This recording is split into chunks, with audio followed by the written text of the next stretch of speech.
The reduction in fuel prices means more money in the pockets of the ordinary man. Senior Minister in the Office of the President with responsibility for finance, Honorable Dr. Ashni Singh, said this is the main reason for the decision to slash fuel prices. Consumers would reap the benefits of government's intervention.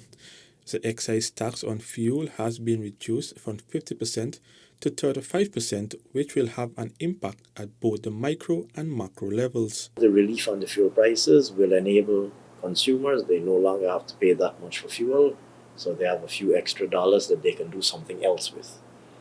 For businesses, they no longer have to pay that much for fuel, so they have a few extra dollars that they can invest in something else, or pay for something else, or do whatever it is that they will do with their additional cash flow to generate more economic activity. Minister Singh says the BPPC administration has always paid keen attention to what happens on the world market.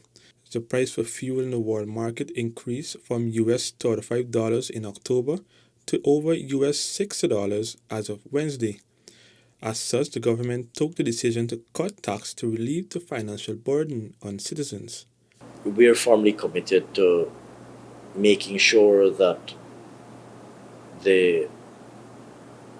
any possible shocks to the cost of living are contained, to make sure that consumers don't feel too sharp an impact as a result of world market price developments and so on. So that's the background against which the intervention was made. So basically, government took a cut. We implemented a cut on the excise tax rate, which then feeds into the price at the pump, and so the price at the pump has been reduced as well. Minister Singh said government in its manifesto committed to reducing burdensome taxes. A number of taxes were removed or reversed in Budget 2020. Budget 2021, which was read last Friday, also saw the removal of many taxes and no new taxes introduced.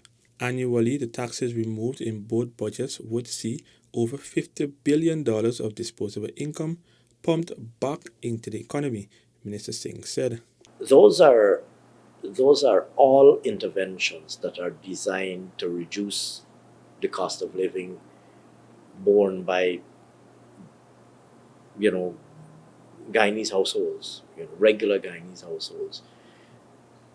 Everybody pays for water, everybody pays for their telephone, and for data on their telephone. And that has a cost. And so we committed in our manifesto to ease this burden on people, and we've already gone a long way towards delivering what we promised. Government's intervention will see the price for gasoline reduced from $184 to $170 per litre and from $170 to $160 per litre for diesel.